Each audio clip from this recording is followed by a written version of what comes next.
Bismillah.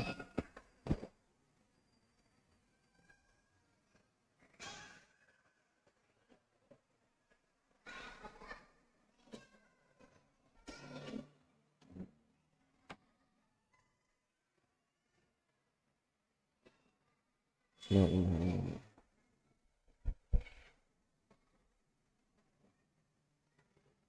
La ilaha illallah.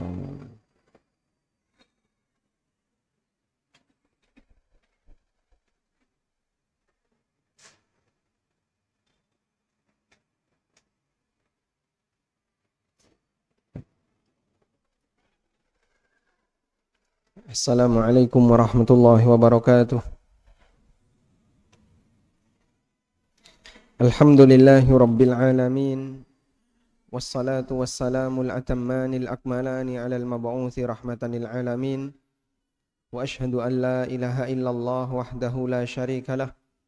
Wa ashhadu anna Muhammadan abduhu wa rasuluh sallallahu alaihi wa ala alihi wa sahbihi wa man tabi'ahum bi ihsanin ila yaumiddin.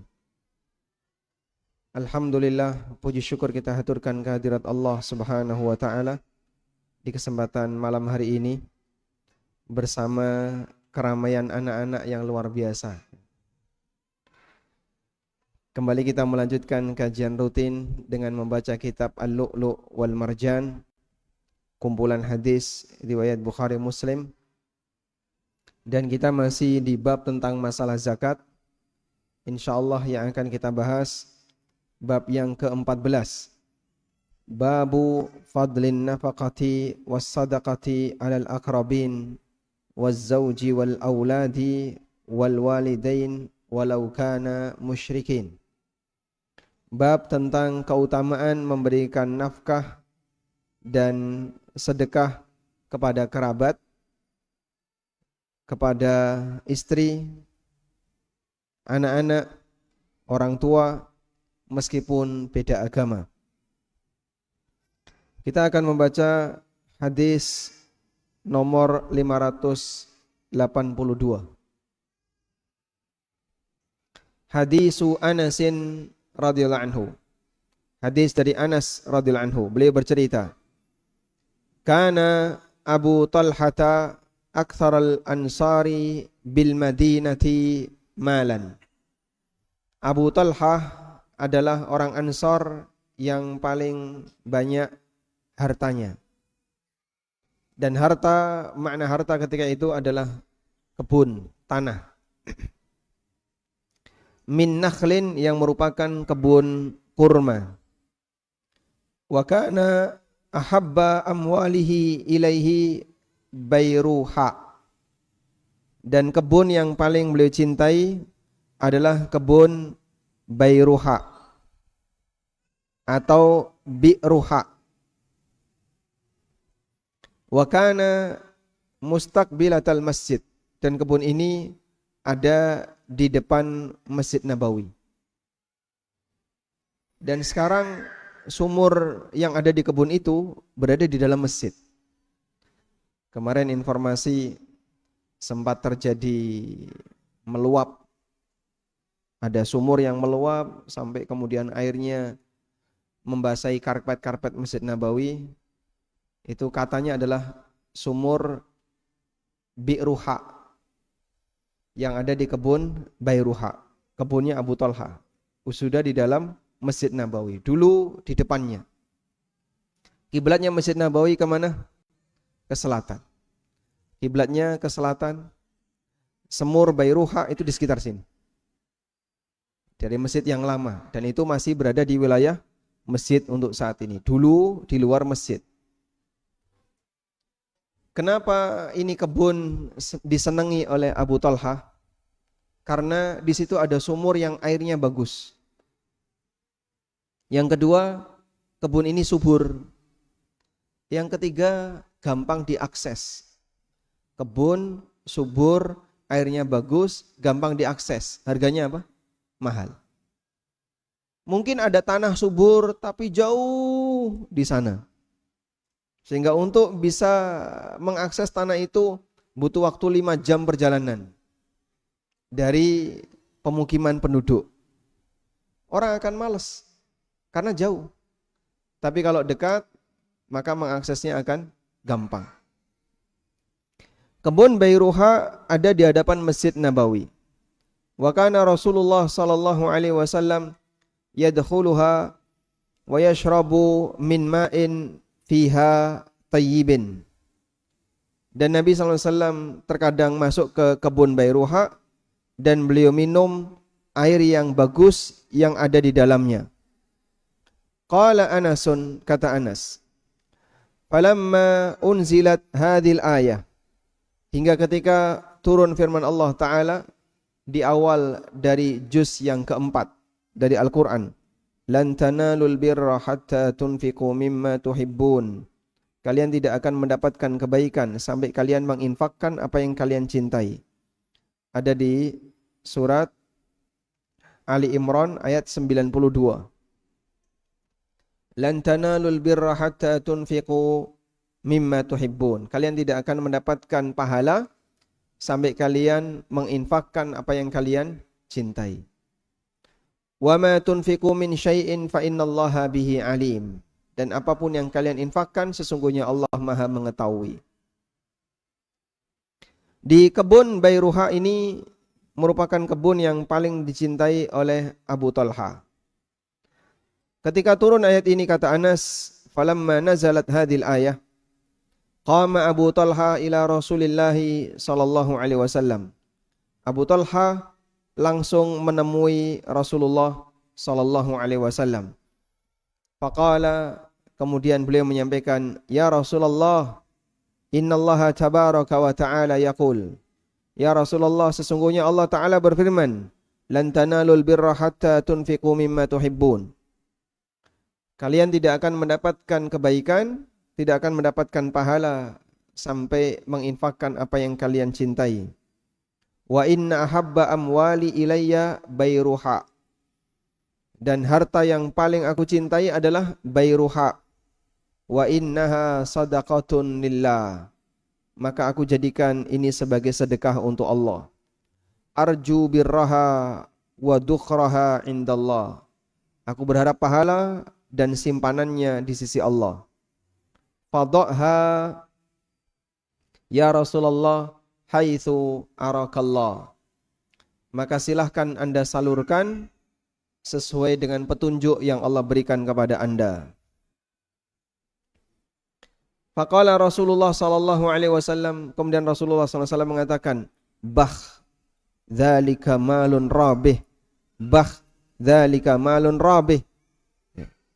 Ini harta yang mahal, ini harta yang mahal. Waqad sami'tu ma qulta. Aku sudah menyampaikan aku sudah mendengar apa yang kau sampaikan.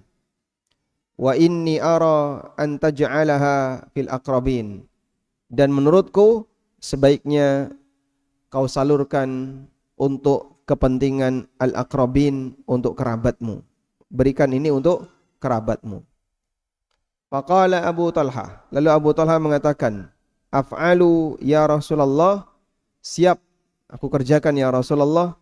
Faqasamaha Abu Talha fi aqarabihi wa bani ammihi.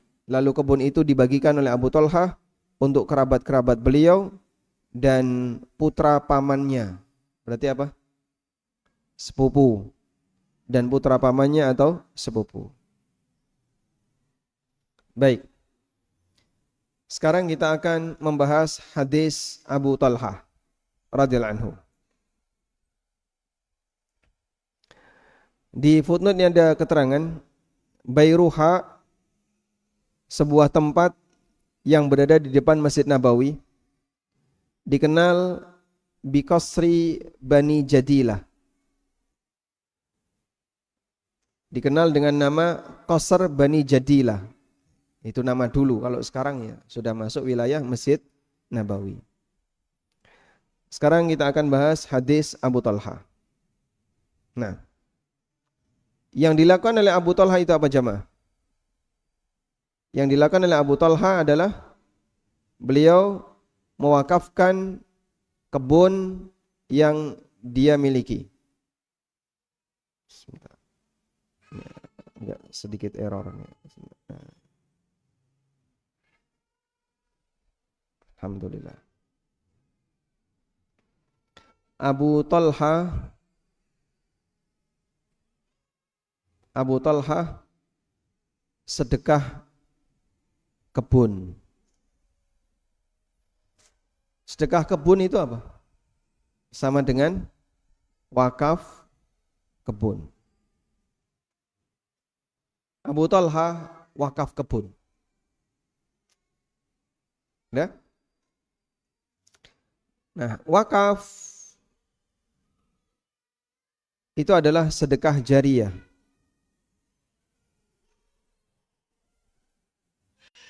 Makna dari kata sedekah jariyah adalah wakaf. Sebagaimana keterangan Ar-Rafi'i, An-Nawawi dan yang lainnya.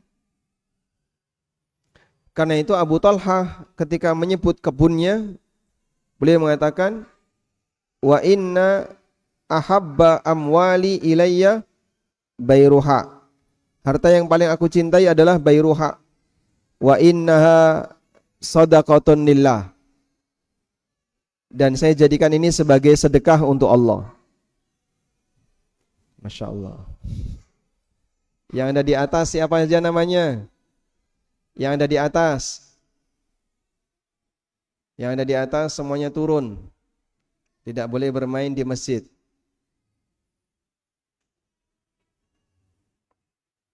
Kita lanjut ya. Abu Talha mengatakan ini sedekah untuk Allah.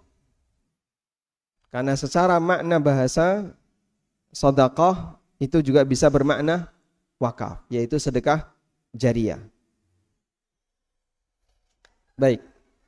Selanjutnya, wakaf dilihat dari sasarannya. Dilihat dari sasarannya. Ada yang disebut dengan wakaf khairi, wakaf sosial, yaitu wakaf di mana penerimanya adalah masyarakat umum. Penerima adalah masyarakat umum.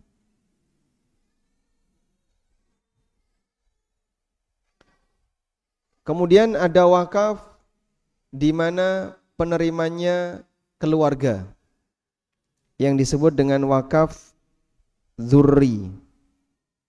Itulah wakaf penerimanya adalah keluarga atau kerabat.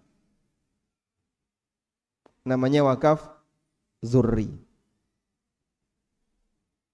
Abu Talha ketika mewakafkan kebun itu, beliau disarankan oleh Nabi SAW, wa inni ara, kata Nabi SAW, dan menurutku, kata beliau, wa inni ara an taj'alaha fil aqrabin, dan menurutku sebaiknya kamu salurkan untuk kerabatmu. Itu yang disebut dengan wakaf dzurri. Maka Abu Talha kemudian membagikan kebun itu untuk para kerabat beliau dan sepupu-sepupu beliau radhiyallahu anhu. Maka hadis Abu Talha ini menjadi dalil tentang wakaf dzurri, di mana penerima adalah keluarga.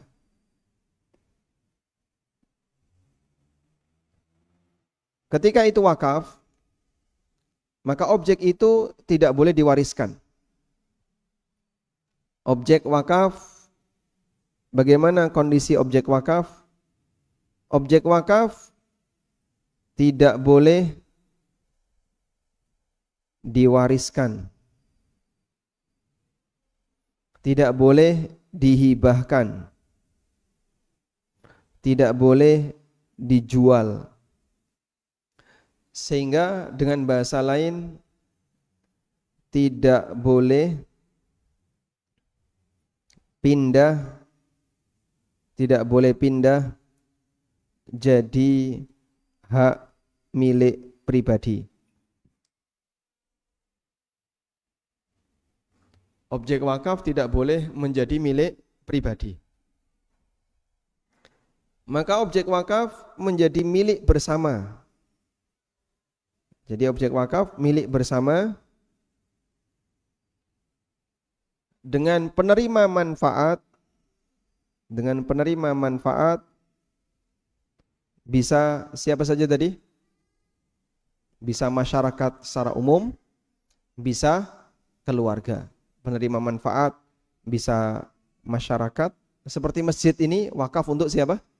Masyarakat, untuk umum. Itu yang disebut dengan wakaf apa tadi? Khairi. Atau penerima manfaat adalah keluarga. Baik. Selanjutnya, kalau penerima manfaatnya keluarga, terus siapa yang mengelola? Kita coba kenali subjek wakaf. Subjek wakaf itu meliputi wakif. Siapa wakif? Orang yang berwakaf. Lalu siapa lagi? Nazir. Wakaf. Jadi Zubair itu pernah wakaf rumah untuk para putrinya yang jadi janda. Jadi kalau misalnya dicerai sama suaminya, harus pisah dengan suaminya, nanti silahkan pulang ke sini. Disediakan oleh Zubair bin Awwam. Ada putrinya yang ditinggal mati oleh suaminya, sementara dia ikut di keluarga suaminya, maka kalau sudah selesai masa iddah, bisa pulang ke rumah yang disediakan oleh Zubair bin Awwam. Dan mungkin praktek seperti ini di zaman kita nggak ada. Dan ini salah satu di antara solusi bagi orang tua yang misalnya ingin memberikan kesejahteraan bagi putri-putrinya, maka bisa dilakukan dengan cara seperti ini. Walaupun dia tidak punya rumah pribadi, tapi disediakan satu rumah khusus untuk semuanya. Bagi siapa yang mardudah, yang dia jadi janda, nanti bisa kumpul di sini. Baik. Selanjutnya kita beralih ke hadis yang ke-583. Hadis Maimunah zaujin Nabi sallallahu alaihi wasallam. Maimunah dengan Ibnu Abbas apanya? Maimunah dengan Ibnu Abbas apanya? Bibinya. Hadis Maimunah istri Nabi sallallahu alaihi wasallam. Maimunah bintul Harith. Maimunah bintul Harith. Ibnu Abbas punya ibu namanya Ummu Fadl. Ummul Fadl bintul Harith. Ummu Fadl bintul Harith. Sehingga Maimunah dengan ibunya Ibnu Abbas itu saudara. Maka Ibnu Abbas adalah keponakannya Maimunah, sehingga Ibnu Abbas pernah tidur di kamarnya Rasulullah SAW ketika beliau sedang bersama Maimunah. Annaha a'taqat walidatan laha, bahwa Maimunah pernah membebaskan seorang budak wanita miliknya. Faqala laha, maka Nabi SAW bersabda, bertanya kepada beliau, walau wasalti ba'da akhwaliki kana a'zama li ajriki. Andaikan kamu hadiahkan budak itu untuk sebagian akhwalmu. Akhwal itu apa? Akhwal dulur dari ibu. Akhwal itu keluarga dari pihak ibu. Ada a'mam, ada akhwal. Keluarga dari ibu itu namanya akhwal. Andaikan kau hadiahkan kepada sebagian saudara-saudara dari ibumu, bisa sepupunya, bibinya, budenya, atau siapapun yang itu dari jalur ibu. Kana a'dhama li ajriki, maka pahalanya akan lebih besar. Andaikan kau hadiahkan, pahalanya akan lebih besar.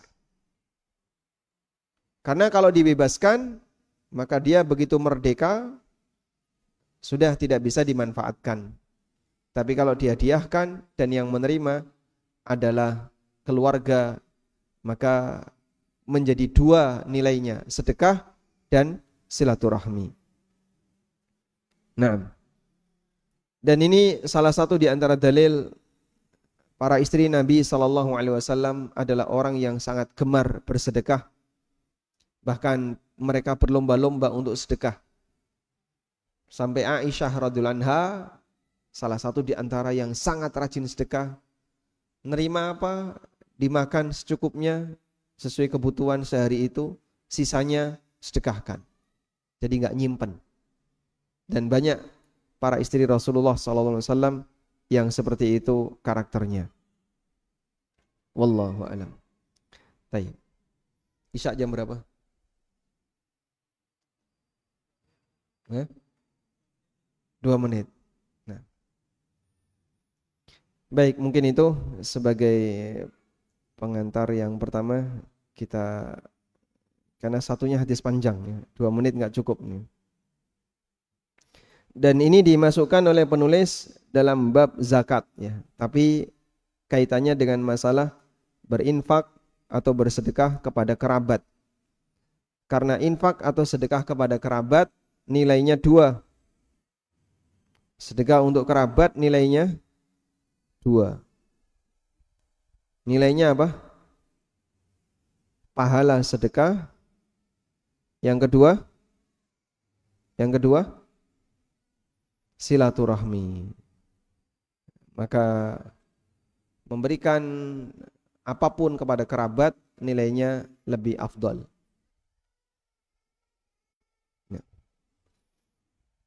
Wassallallahu ala nabiyyina Muhammadin wa ala alihi wa sahbihi wasallam. Insyaallah akan kita lanjut setelah mendengarkan adzan Isya.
Allahu Akbar, Allahu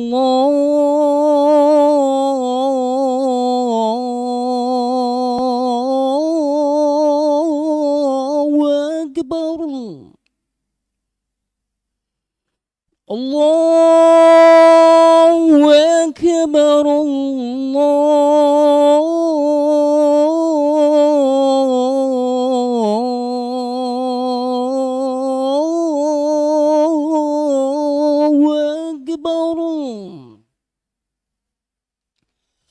أشهد أن لا إله إلا الله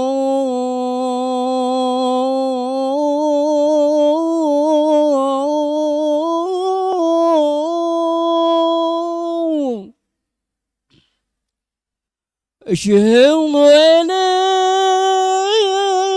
إله إلا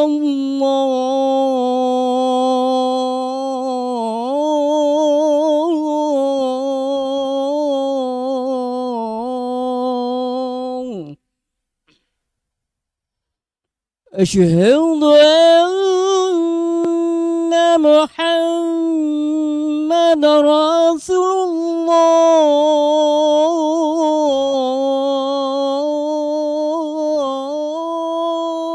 الله أشهد أن محمد رسول الله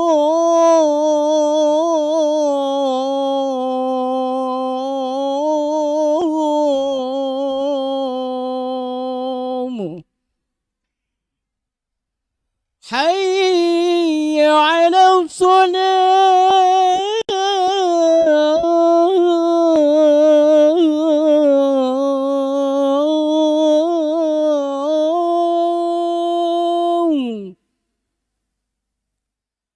حي على الصلاة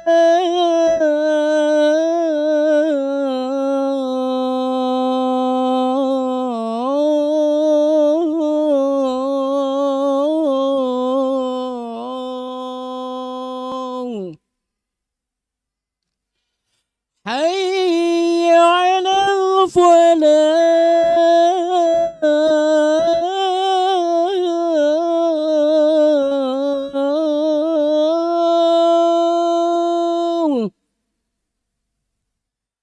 حي على الفلاح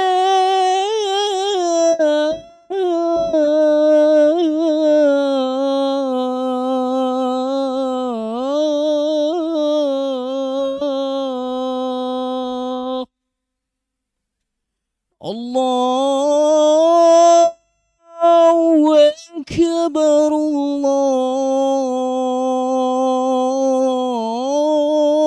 الله أكبر لا إله إلا الله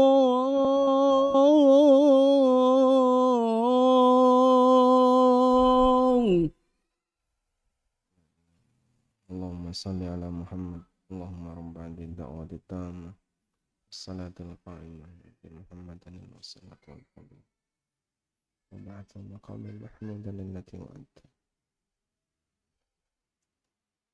Alhamdulillah wassalatu wassalamu ala Rasulillah wa ala alihi wa sahbihi wa mawalah wa ashhadu an la ilaha illallah wahdahu la syarikalah wa ashhadu anna Muhammadan abduhu wa rasuluh. Hadis tentang seorang wanita yang lebih kaya daripada suaminya dan beliau bayar zakat untuk suaminya. Namanya Zainab bintu Abdullah Abu Muawiyah. Hadis Zainab imraati Abdullah ibn Mas'ud. Zainab istrinya Abdullah bin Mas'ud radhiyallahu anhuma. Qalat, beliau bercerita, kuntu fil masjid, aku berada di masjid. Fara'aitun nabiyya sallallahu alaihi wasallam yaqul, lalu aku melihat Nabi sallallahu alaihi wasallam. Faqala, lalu beliau mengatakan, tasaddaqna walau min hulliyikun, wahai para wanita, bersedekahlah walaupun dengan menggunakan perhiasan kalian. Wa kanat Zainabu tunfiku ala Abdullah, dan Zainab itu yang menafkahi suaminya Abdullah bin Mas'ud. Wa aitamin fi hijriha, dan beberapa anak yatim yang diasuh oleh Zainab. Masya Allah, suaminya dinafkahi, ada beberapa anak yatim, anak-anak saudaranya dirawat di rumahnya Zainab. Dan beliau dari Bani Thaqif. Dari mana hartanya Zainab? Beliau punya perusahaan. Perusahaan apa, Pak? Wa kanat sani'ah, beliau bisa memproduksi sesuatu. Dari memproduksi itu kemudian dijual. Dari situlah Zainab istrinya Ibn Mas'ud punya penghasilan. Jadi kalau bercerita tentang wanita karir yang ada di masa Rasulullah SAW. Salah satu contohnya adalah Zainab Ats-Tsaqafiyah, Zainab bintu Abdullah Abu Muawiyah. Faqalat li Abdullah, maka Zainab menceritakan hal ini kepada suaminya Ibnu Mas'ud. Sal Rasulullah, tanyakan kepada Rasulullah, ayajzi'anni an unfiqa alaika wa ala aitami fi hijri minas sadaqah. Boleh enggak saya memberikan nafkah kepadamu dan kepada anak-anak yatim di rumah ini minas sadaqah, dengan menggunakan harta zakat. Faqala, Ibnu Mas'ud merasa malu kalau bertanya. Maka Ibnu Mas'ud mengatakan, sali anti Rasulullah, kamu saja yang tanya sama Nabi. Istrinya sendiri yang disuruh tanya.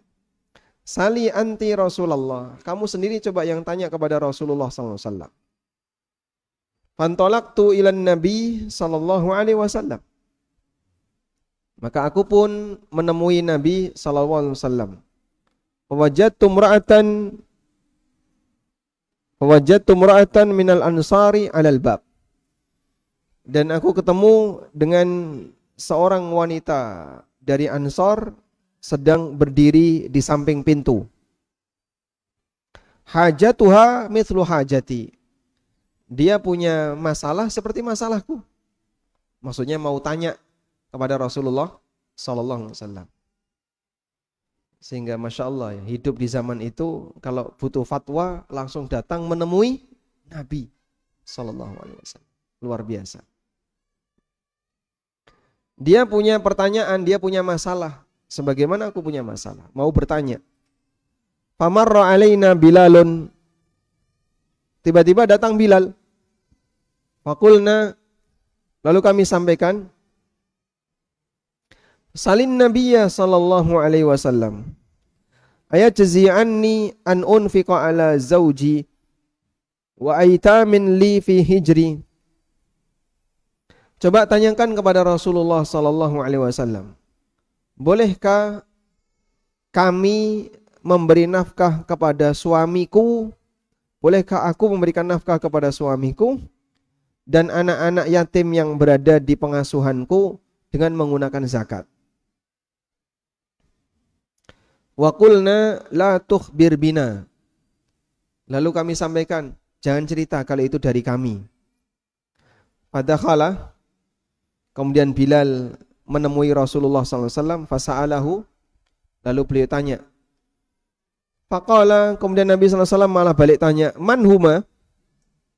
Siapa wanita yang tanya itu? Qala Zainab. Itu adalah Zainab.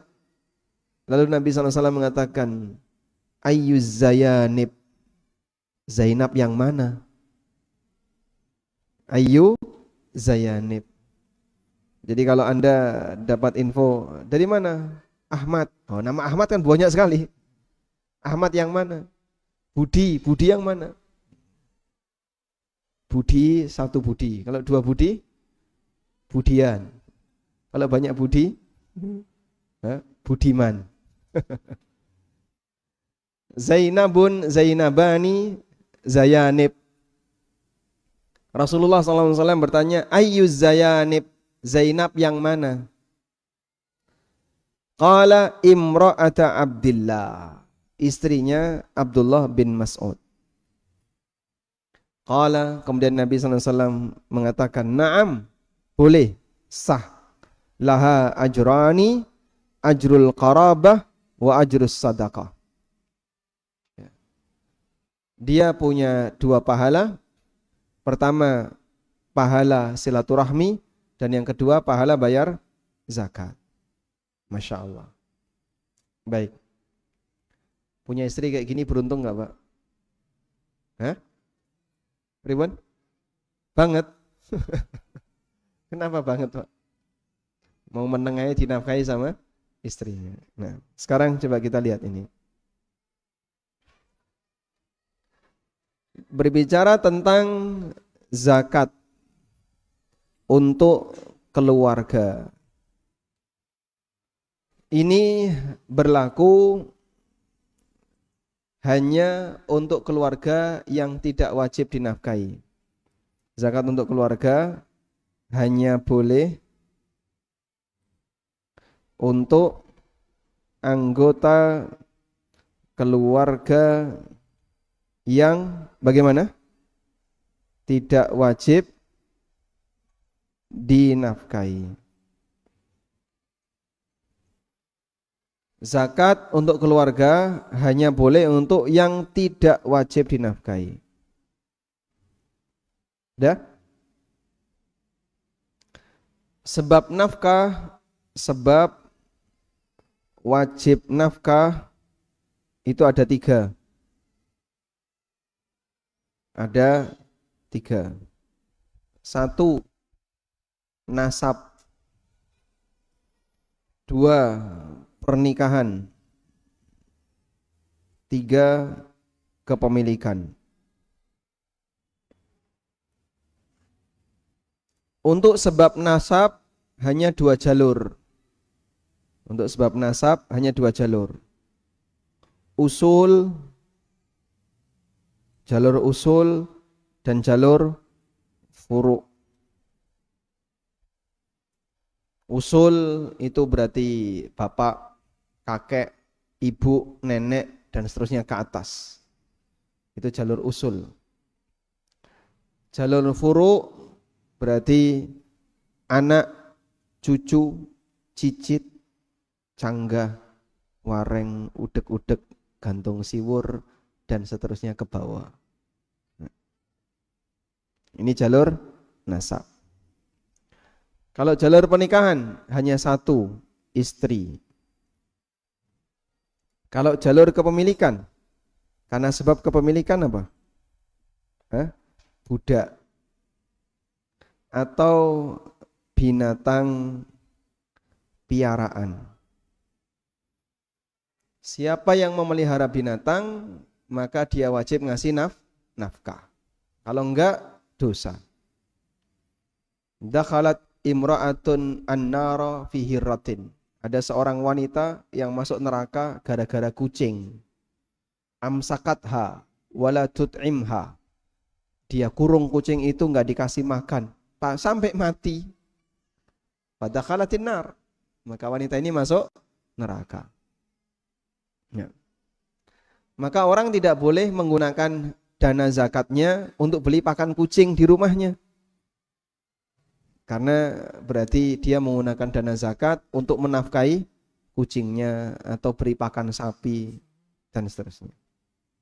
Sehingga zakat kambing, udah belikan saja rumput untuk dipakai makan kambing, batal.